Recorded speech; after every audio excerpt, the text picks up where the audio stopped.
everybody, this is Renee. Thank you so much for visiting my channel, and thank you for watching this video. If you don't mind, hit subscribe, hit the little bell icon, hit like, you can comment if you want. I'm just gonna do my thing. Okay, today I wanted to talk to you about where frugality and zero waste meet, because there's a lot of overlapping ideas. So the first one is kind of a broken record. I know you've heard me say this before. Use up what you've got in your house. So you've already heard me say this a bunch of times before, that the most zero waste thing that you can possibly do is you just use up everything you have. So obviously this is a very frugal thing to do already. Because you're not going to feel like you need to go out and buy new things when you've already got stuff at home. Which then saves you money, because you're not going to buy things. So being a conscious consumer, number 2, makes you think about your shopping habits a lot more. Which will probably make you be a little bit more frugal, because you aren't going to be contributing to a throwaway culture as much. So when Adam and I go grocery shopping, for an example, the things that we do buy package, we try to go for the things that the packages can be reused, because we're already getting the stuff anyway. So pasta jars and olive jars, and we just got a giant bag of basmati rice in a bag that can be used as a grocery bag when we're done with the rice, which is fantastic. But all that stuff you're buying that stuff anyway. Might as well make the most use out of what you're getting, including the packaging, to further your zero waste goals. And it's frugal because you're just using up the resources you've got anyway. So, number 3. Another obvious low-hanging fruit for frugality and zero waste. So, less trash disposal fees. If you go zero waste, you're going to have a lot less trash disposal fees. So, Adam and I, before we went low waste, would fill up a giant trash bag every week without fail. And now, since we've been zero waste, we have a giant bag, but it's taken us about 2 months to fill it up. And it's still not completely full. Which is a lot better. Because here in Steuben County, trash is $2.50 a bag to dispose of. Recycling is free for most things, except for like tires and stuff like that. And composting is free, because we just take it out to the compost pile and dispose of it there. So that does make a huge difference in our bottom line, because we aren't going to have to pay $5 a month to like $20 a month to dispose of trash, because we're not sending as much to landfill. And part of number 4 is part of the reason why that helps us. Things that help us not send so much to the landfill. So we use a lot of reusables, like hankings versus tissues, cleaning rags versus paper towels, menstrual cups and reusable pads versus disposable stuff, disposable hygiene stuff. So silicone bags versus plastic bags, and reusable water bottles versus bottled water. So I know I mentioned this earlier in the video. We use juice jars that we got from Aldi. I've shown you guys those in my pantry tour. If you haven't watched that yet, I think it's labeled like "Can with Me" or something. But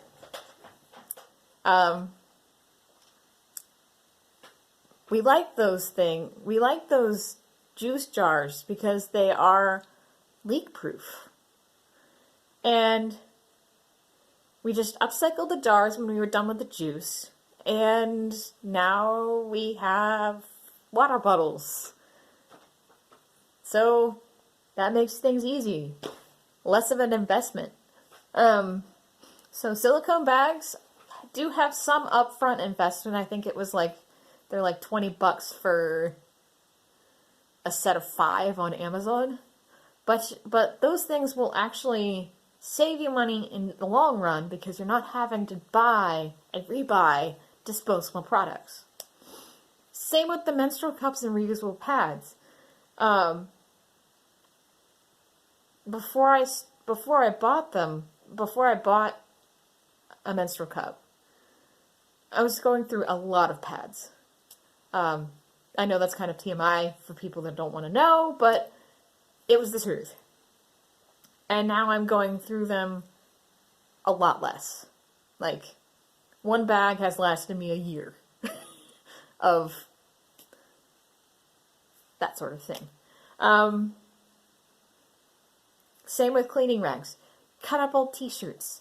They work just fine, and they're a lot cheaper than having to rebuy paper towels all the time. Same with hankies. Flu season is here. By the way, get your flu shot, please. But using hankies saves a lot of trees from being cut down because you're not going to be using as much tissue.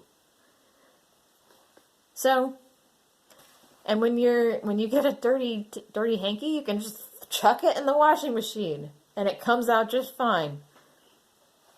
It's not as gross as you think it is. So, number 5 is buying secondhand things saves a lot of money. So you end up spending a lot less on baby toys, clothing, kitchen gadgets, anything, refurbished tech, because you aren't spending department store prices. Obvious things are obvious. Most of the clothes that you find in secondhand stores is just fine.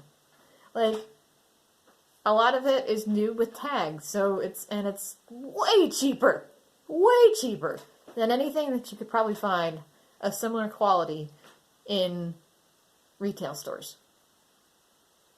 So baby toys are actually a really good example of this. So babies and kids in general, their brain development happens at an exponential rate, which means that they go through things so fast. Like clothes and toys and like educational stuff, they outgrow those things so fast. So you end up with a large secondhand market, so you can take advantage of that. And you end up spending a whole lot less on those things. My mother-in-law and sister-in-law, my sister-in-law has 3 kids. Oldest one is about to turn 6. So they go yard sailing a lot during the summers, and they've scored like baby toys and baby clothes for like 50 cents to $2, when in the store it would be like $35 for that toy. And yard sales are great things. Yard sales are great things. Facebook Marketplace, Craigslist, they all have stuff like that, so take advantage of them. So number 6 is grocery shopping. So going package free when you're grocery shopping generally means that you're going to be eating a lot more fresh food and cooking a lot more from scratch, which will reduce your plastic use a lot. So cooking from scratch, I definitely think is a learning curve, but you end up getting a lot more bulk for your money than just buying prepackaged stuff, pre-made stuff at home or at the store. So, for example, all-purpose flour comes in paper, right? Or if you have a bulk store by you, you can probably get it in a produce bag, reusable produce bag. But with that bag of flour, you can make a whole wide range of things, like bread and muffins and bagels and waffles and pancakes and whatever. And it ends up having a lot less plastic associated with it and being a lot cheaper than what you get at the store. So learning how to cook from scratch is a really good skill to have. It's frugal and it's also zero waste. So sometimes you end up using the public library a lot more when you're being frugal and zero waste. So I've already talked about using the library and how great of a resource it is. Excuse me. Because, okay, your tax dollars are already paying for it. It's already a public good.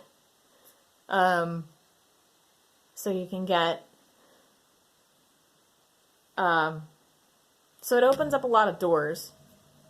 So there's story hour for kids, movie nights for families a lot of times, books, movies, music, audiobooks, ebooks through their websites, all because you paid for for it with your taxes. So,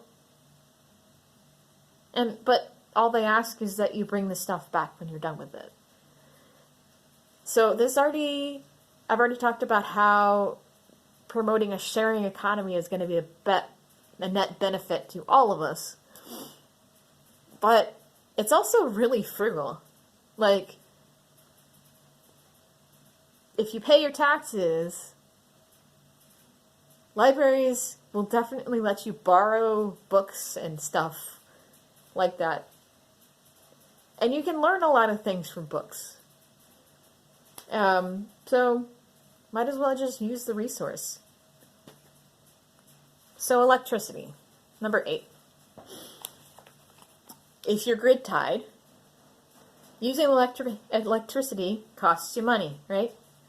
So some basic things that are zero waste and frugal: using LEDs instead of incandescent lights, turning off lights when you're done with the room, setting your heater so that you're comfortable but not so high that it sends your bill through the roof.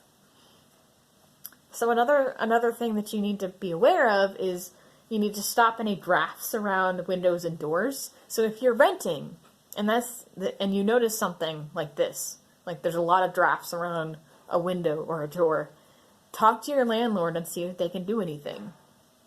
If you own your home, think about getting some draft stopping windows and doors. They tend to be a little bit more on the expensive side, but at the same time, you're saving a lot of money on heating costs. So it might be worth looking into. And another thing is using the dryer as little as possible. So in my last video, I talked about how we don't use the dryer at all. We don't even have one. Hang drying clothes does increase their longevity and decreases your electricity bill, because that radiant heat that you get in the dryer costs a lot of electricity. So it's worth it just to not use the dryer and use drying racks or clotheslines as much as possible. I know sometimes that's not possible if you live in an apartment or if you are having issues with like things like that, but drying racks and clotheslines can literally be as simple as a cotton rope that you hang between trees. Easy things are easy, and it does not have to be fancy. There's also, you can go fancy and go with retractable ones. Again, but it doesn't need to be fancy. But not using the dryer does save a lot of electricity. And your clothes smell better. So number 9. Frugal, zero waste people cook most of their meals at home. So getting takeout, eating at restaurants, getting delivery, both of these create a lot of waste and get really expensive really fast. So what Adam and I do to combat this is Adam brings his lunch every day to work, without fail. Even if it's as simple as a sandwich, I make sure that man leaves with his lunch. And we also bring food with us when we go on long car rides. So it ends up being way cheaper and healthier than going out to dinner all the time, and doesn't create nearly as much waste. So this past summer we went to Cincinnati for a botany conference. Food was not really included, so Adam and I brought a whole bunch of sandwich making supplies and fruits and veggies, and we were thankfully able to have a mini fridge in our dorm room, and it saved us a lot of money in not having to go out to eat all the time. And tends to be a lot cheaper and healthier and saves a lot of waste too. So, number 10. Frugal, zero waste people learn how to repair things themselves. So YouTube is a great free resource for learning how to do pretty much anything regarding home repairs, electronics, clothing repairs, anything like that. I've already told you about the Preservation Hall shirt that I love, that I was able to repair, and I learned how to do that via YouTube. It's actually really simple. And also makes you a lot more proud of yourself, because you learn how to do new skills. The more skills you learn how to do, generally speaking, the more self-sufficient you are. And it reduces it's more zero waste because you're reducing your need to throw things out and buy exactly the same item to go about your life, which saves you money and sends less things to the landfill. Number 11, sorry. Frugal, zero waste people don't watch a lot of TV. So cable and satellite TV is like really expensive. And most flat screen TVs, even when it's off, the little box thing is always looking for like the remote signal to be turned on. So it wastes a lot of electricity. And you also like lose out on the opportunity to talk with your family or the people around you. And that's just kind of like a sad thing, a sad state of the world. So Adam and I don't have a TV. Don't really want one. We have a Netflix account, and we watch all of our weekly shows via the websites on the networks that we watch. So we can do that for free. And we end up having a lot more conversations because we're not always zoned out looking at screens all the time. So it's important to talk to people. But yeah, that's all I've got to say today. And I hope this was helpful. And I hope you're doing a good job with the whole zero waste thing. I hope this was inspiring. Again, hit subscribe, hit like, hit that little bell icon, and comment if you feel so moved. I'll see you next week. Bye!